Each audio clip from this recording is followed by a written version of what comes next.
India Pak അതിർത്തി പ്രകോപനപരമായി തീരുകയാണ് വീണ്ടും. പഹൽഗാം ഭീകരാക്രമണത്തിന് ശേഷം ഇന്ത്യ നടത്തിയ ഓപ്പറേഷൻ സിന്ദൂർ എന്താണെന്ന് ലോകത്തിനു മുമ്പിൽ ബോധ്യപ്പെടുത്തി കൊടുത്തു. അതിനുശേഷം UN-ൽ ജയശങ്കറും വളരെ വ്യക്തമായി കാര്യങ്ങൾ വിശദീകരിച്ച് പാക് ഭീകരത തുറന്നു കാട്ടുകയും ചെയ്തു. ഇപ്പോഴിതാ സർക്രീക്ക് പ്രദേശത്താണ് ഈ പാകിസ്ഥാൻ ഒരു പടയൊരുക്കത്തിന് തയ്യാറെടുത്ത് നിൽക്കുകയാണ്. സർക്രീക്ക് പ്രദേശം എന്ന് പറയുമ്പോൾ ഏതാണ്ട് ഒരു 92 കിലോമീറ്റർ ദൈർഘ്യമുള്ളതാണ്.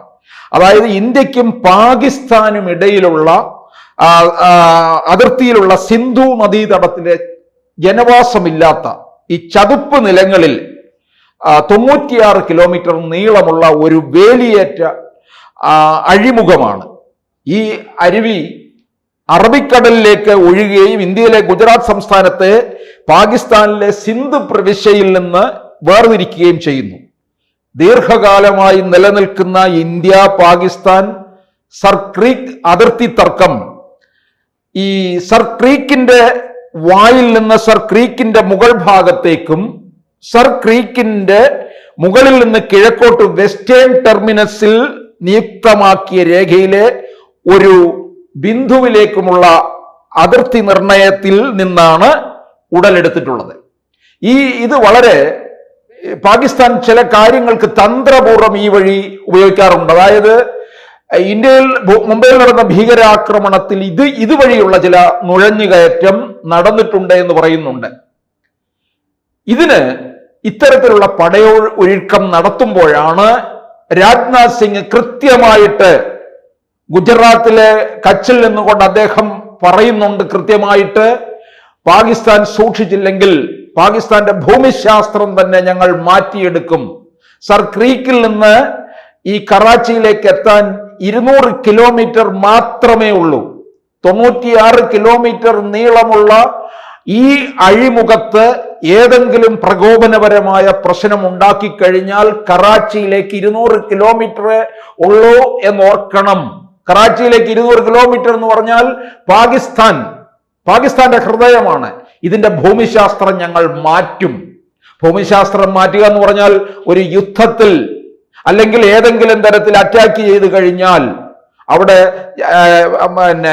മരണസംഖ്യ ഉയരുന്നതിനപ്പുറം ആ പ്രദേശം തന്നെ വേറൊരു രൂപത്തിലേക്ക് മാറും. അതാണ് ഭൂമിശാസ്ത്രം മാറ്റും എന്ന് പറഞ്ഞതിന്റെ പൊരുൾ. അതാണ് രാജ്നാഥ് സിംഗ് കൃത്യമായി ആവർത്തിച്ചിരിക്കുകയാണ്. അതിശക്തമായ ഭാഷയിലും പാകിസ്ഥാന് മുന്നറിയിപ്പും കൊടുത്തിരിക്കുകയാണ്. കഴിഞ്ഞ നാളുകളിൽ UN-ലെ പ്രസംഗം തന്നെ, ജയശങ്കറിന്റെ പ്രസംഗം തന്നെ പാക് ഭീകരതയും പാകിസ്ഥാന്റെ ഈ ഇത്തരത്തിലുള്ള തീവ്ര സ്വഭാവത്തെയുമാണ് പൊളിച്ച് രംഗത്ത് കൊണ്ടുവന്നത്. ഇത് ലോകത്തിന്റെ മുമ്പിൽ തുറന്നു കാട്ടി. UN-ലുള്ള ആർക്കും ഇതിലൊരു എതിരഭിപ്രായവും ഇല്ലെന്നുള്ളതാണ്. കാരണം ഓപ്പറേഷൻ സിന്ദൂറില് ഇന്ത്യ വലിയ വിജയം കണ്ടെത്തി എന്നുള്ളതാണ്. ആ വിജയം ലോകത്തിനു മുമ്പിൽ കൊണ്ടുവന്നു, തെളിവുകൾ സഹിതം. മുൻകാലങ്ങളിൽ പാകിസ്ഥാന്റെ ഭീകരാക്രമണം തെളിവെവിടെ എന്ന് ചോദിച്ചുകൊണ്ടിരുന്നു. ആ തെളിവാണ് ഇന്ത്യ തുറന്നു കാട്ടിയത്. അതുകൊണ്ട് കൃത്യമായിട്ട് രാജ്നാഥ് സിംഗ് പറഞ്ഞിരിക്കുകയാണ്, ഈ സർക്രീക്ക് പ്രദേശത്തേക്കുള്ള ഈ പടയൊരുക്കം ഇവിടെ വെച്ച് അവസാനിപ്പിക്കുക.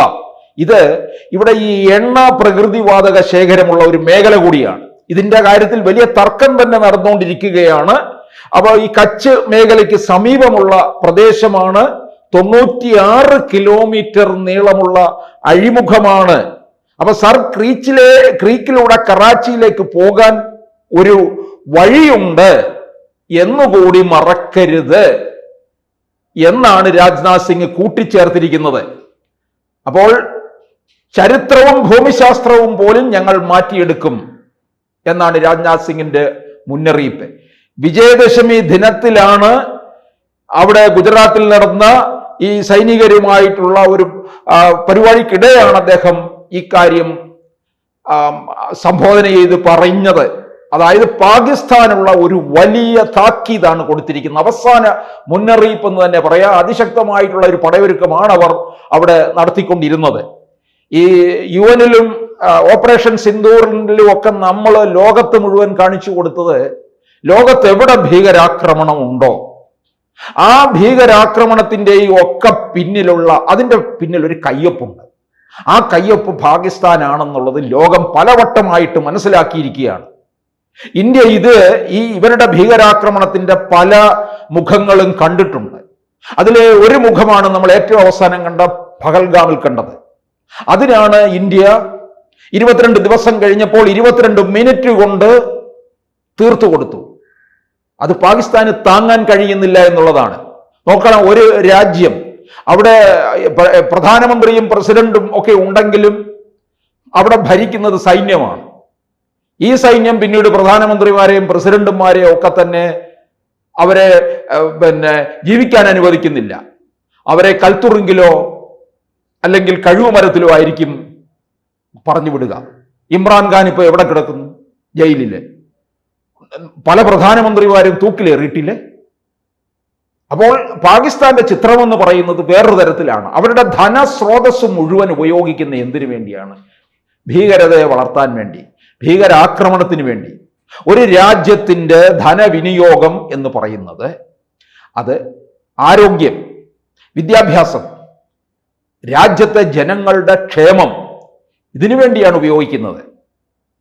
എന്നാൽ ഇതിനൊന്നും ഉപയോഗിക്കാതെ ആ രാജ്യത്തെ ജനങ്ങളെ പട്ടിണിയിലേക്കിട്ട് നീറ്റിക്കൊല്ലുന്ന ഒരിടമായി തീർന്നിരിക്കുകയാണ്. അവിടുത്തെ ഭരണാധികാരികളും സൈനികരും ചേർന്നാണ് ഇത്തരത്തിലുള്ള ക്രൂരതയ്ക്ക് പോകുന്നത്. അവരാണ് ഈ ഭീകരതയെ വളർത്തിക്കൊണ്ടുവരുന്നത്. അസീം മുനീറിനെ പോലുള്ള ഒരു സൈനിക മേധാവി എന്താണ് ചെയ്യുന്നത്? ഇന്ത്യയെ ഏതു തരത്തിൽ തുരത്താം എന്നുള്ളതാണ് ആലോചിച്ച് നടക്കുന്നത്. ഒരു രാജ്യത്തിന്റെ സമ്പദ് വ്യവസ്ഥയിലേക്കോ സമ്പദ് ശക്തി വളർത്തിക്കൊണ്ടുവരുന്നതിലോ അല്ല താല്പര്യം. പാകിസ്ഥാനിൽ ഒരു കാലത്തൊരു പ്രളയമുണ്ടായി. ആ പ്രളയത്തിൽ സകലതും നഷ്ടപ്പെട്ടതാണ്. തിരിച്ചു കയറാൻ പറ്റാത്ത സാഹചര്യത്തിലേക്ക് പോയി. വിലക്കയറ്റമായി, ജനജീവിതം ദുസ്സഹമായി. അന്ന് അവിടുത്തെ ചെറുപ്പക്കാർ സമൂഹ മാധ്യമത്തിൽ ഒരു പോസ്റ്റ് ഇട്ടു.